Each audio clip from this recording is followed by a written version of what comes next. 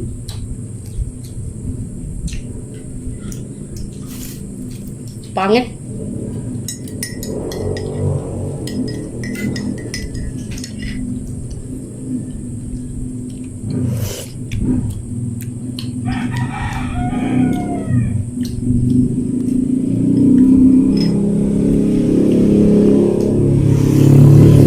Maligo ka karon pa dili. Maligo ka? Pero sa party bianin nyo karon. Ito sa haba. Mo. Una ko na ba? Una ko na? Ang dagkaw. Ang dagkan nun? Kahoy. Nakatang daan. Daghan ay sos. Mura ni Christmas party mga magdahlag ka nun. Bang. Ang sudan ay dito ang dito ang kanon ang ara. Kung ni apel sa balik ang kanon, bugas. Ra. Alam niyo mga guys, share ko lang sa inyo ha. Nung isang araw, nakahapon pala. Kahapon, marami kasing pag ganito mga petsa, mga langga. Ting Christmas party man. Tapos na-miss ko ba na mag-Christmas party bitaw nung nag-work pa tayo ba as a security guard. Mga ganitong petsa, mga 18 or 19, 20. Ting Christmas party yun na. Marami nag-Christmas party dito mga langga ba. Parang nasuya bitaw ko. Parang na-miss ko ba. Na-miss ko bigla. Sus, kinagabihan mga langga. Nagdamgo bitaw ko na nag-Christmas party ko kami. Grabe ko na kung...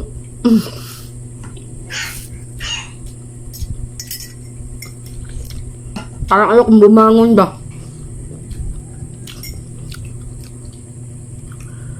Gusto mo tapusin yung damugo mo. Kasi noon kasi mga langga, security guard pa ako. Kahit magtanong kayo sa mga kasama ko, ako talaga yung mangunguna ba? Or, I mean, ako yung magko-coordinate bitaw sa party. Ako yung mamili ng mga i-gift. Ako yung mamimili ng mga i-decorate. Ako yung, basta, gusto kong ako, ambot pa, mahilig talaga ako sa akuan. Ano ako mag-coordinate ba? Magko-coordinate bitaw ka ng mga party-party. Ambot ba? Siguro, ganun na siguro ako. Bale, yung security officer namin, ay magkuhan mo ganyan, amot tayo og tag 100 per security guard, 100 or 200 or something, ganyan. Tapos, ako din yung mag-save ng money. Ako yung mga collection ba? Kami yung mamimili ng pagkain, mga ganun ba? Basta. Kaya nga, nung nag-resign ako, sabi nung kasama ko, na yung party daw nila ay boring, kaya walang mga games, walang masyadong mga pakulo ba? Kasi kami, yung mga kasama ko, mag-iisip kasi kami ng pakulo ba kapag Christmas party, mga games, mga challenging games, mga ganun ba? Sila daw, wala, exchanging gift na, wala, kainan, uwi na, wala daw, hindi daw pareha nung nandun pa kami, na matagal talagang matapos yung Christmas party namin, kay marami mga pakulo. Nakakamiss eh.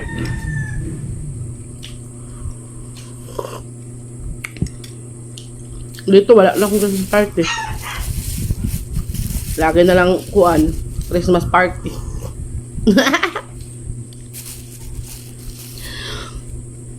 Okay lang yun eh. Basta importante buhi, no? So, mainit sa ako eh, mga langga, kay gikapoy kung kupot cellphone. Yeah. Di ako makakain ng mayos kay apoy di man ibutang sa. Gwapo na ko mga kauba no. Sus. Hey, did we this? Sus. So yan mga langga, stay tuned, no kayo umalis, marami pa tayong pag-uusapan. So, tapusin ko lang tong kape ko, tapos continue na tayo mga langga.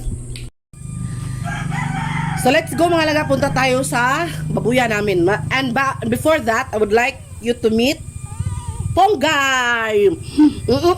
Iring nga gamay! Ponggay mga langga, Ponggay. Siya si Ponggay. Ang gwapa nga iring.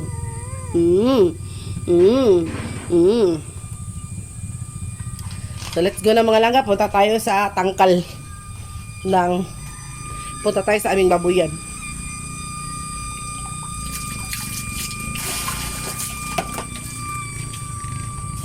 Ang panahon ngayon mga langga, cloudy.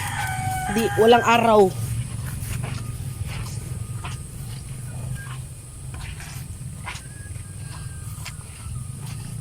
Nandito si Insik.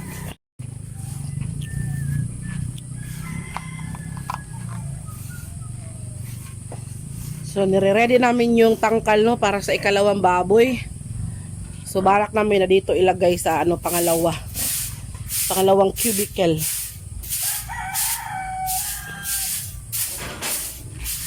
Tapos, ito yung ginawa ni Insik na mga langga.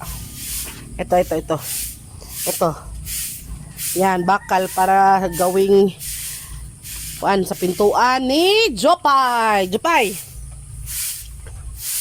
Sas kahuga bagnaong ni mo Jopay. Agaray. Jopay, ito yung aming inahin mga langga. Aming inahin. Sus down eh. Pai. Jopay, sige kag usap Jopay. So buntis na siya mga langga.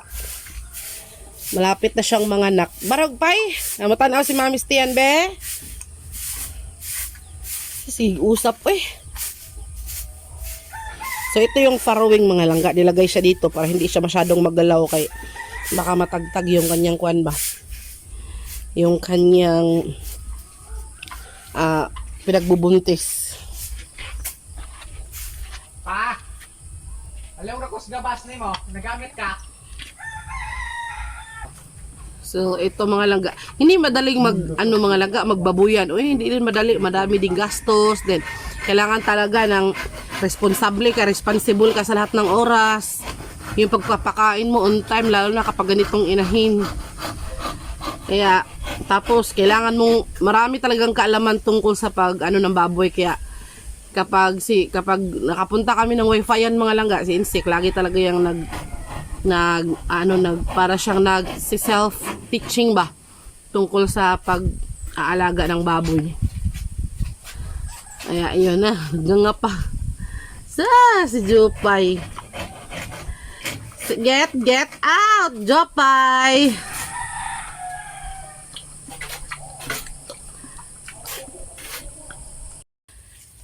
So yun mga langga, no, hanggang dito na lang po muna ang ating video mga langga. Kay kanang tutulong muna ako kay Insik, baka mapagalitan tayo ni Bossing na hindi tayo tutulong mga langga. So ang daming kahoy ni Papa, hindi pa rin yan naubos. Sakto-sakto yan sa Pasko mga langga. So Christmas is coming, sana enjoy kayo, masaya kayo at kumpleto pamilya ninyo, safety kayo, and of course, ang pinaka-importante sa lahat, healthy kayo mga langga. So abangan nyo ang mga susunod namin na video. Sana wag kayong magsawang manood at tumangkilik po sa lahat ng aming mga ginagawa dito sa amin sa bukid mga langga. Maraming salamat po sa inyong lahat sa palaging paglalagay ng napakaganda at napaka kanang admirable or ano ba? Inspirable comment. Yeah. Yun. So, thank you ulit and God bless mga langga. Merry Christmas and advance Happy New Year. Bye-bye. Insik, bye-bye sa Insik. Bye-bye. Mag-intindi muna kami dito sa aming tangkal mga langga. So, abangan nyo sa susunod namin na video. Maraming salamat po ulit and God bless. Bye-bye. Mwah!